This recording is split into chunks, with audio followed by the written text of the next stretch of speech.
A ver, esta es la clásica discusión de sobremesa, ¿no? ¿Los videojuegos son solo un hobby o de verdad son el archienemigo de las buenas notas? Uf, es un debate que lleva años, décadas de hecho. Pero bueno, hoy vamos a hacer algo diferente. Vamos a pausar un poco las opiniones y mejor vamos a meternos de lleno en la ciencia, a ver qué es lo que dicen los datos de verdad. Justo esa es la gran pregunta, ¿verdad? La idea que casi todo el mundo tiene en la cabeza es súper simple. A más horas de juego, peores calificaciones. Punto. Pero, ¿y si la ciencia nos cuenta otra historia? Miren, les adelanto que se preparen, porque lo que vamos a ver hoy va a poner de cabeza muchas de esas ideas que dábamos por sentadas. Ok, esta es la ruta que vamos a seguir. Primero, ¿qué es eso del trastorno de juego por Internet? ¿Es algo real? Después, nos vamos a clavar en un estudio súper interesante hecho en Perú.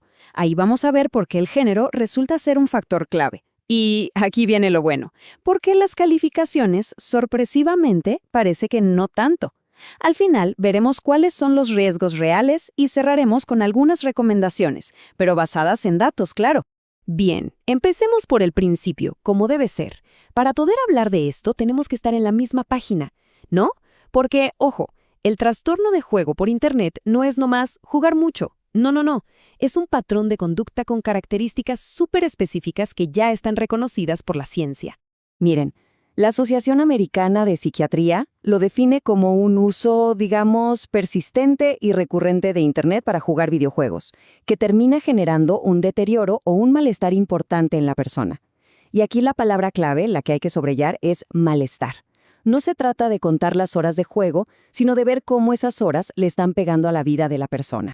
Pero bueno, ¿cómo se ve ese malestar en la vida real, en el día a día? Porque no es algo abstracto para nada. Se manifiesta en cosas súper concretas, como por ejemplo, estar pensando todo el tiempo en jugar, incluso cuando no se está jugando, o sentir que cada vez se necesita jugar más y más tiempo para sentir lo mismo, o por ejemplo, mentir sobre cuántas horas se le dedican. Justo estos son los síntomas que el estudio fue a buscar. Y justo eso nos lleva al centro de este análisis, un estudio hecho en una universidad peruana. Lo interesante de esta investigación es que nos da una foto muy específica, muy local, de cómo este fenómeno, que es mundial, está afectando a los estudiantes de nuestra región.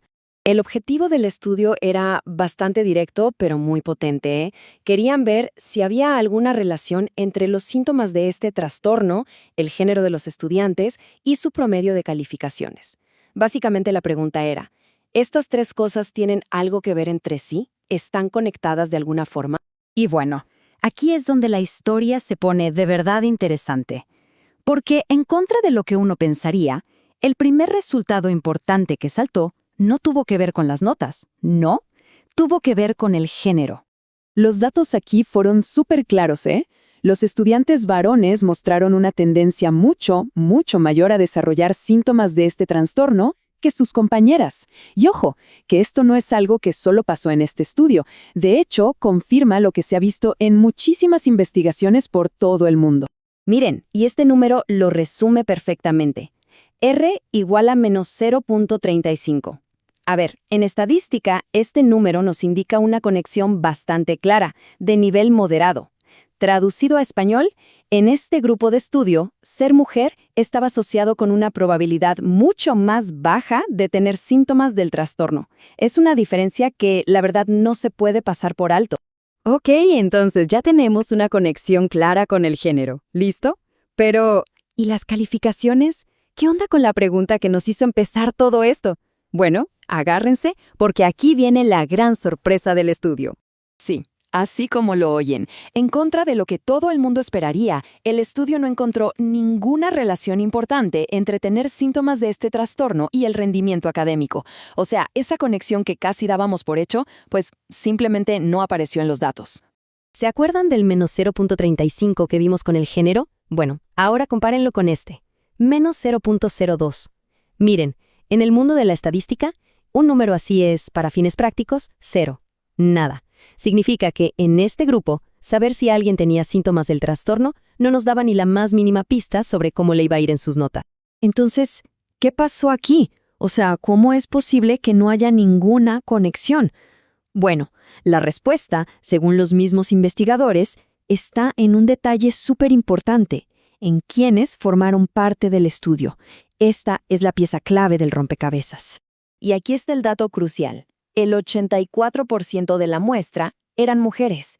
Y como ya vimos, en este estudio, las mujeres presentaban muchísimos menos síntomas del trastorno.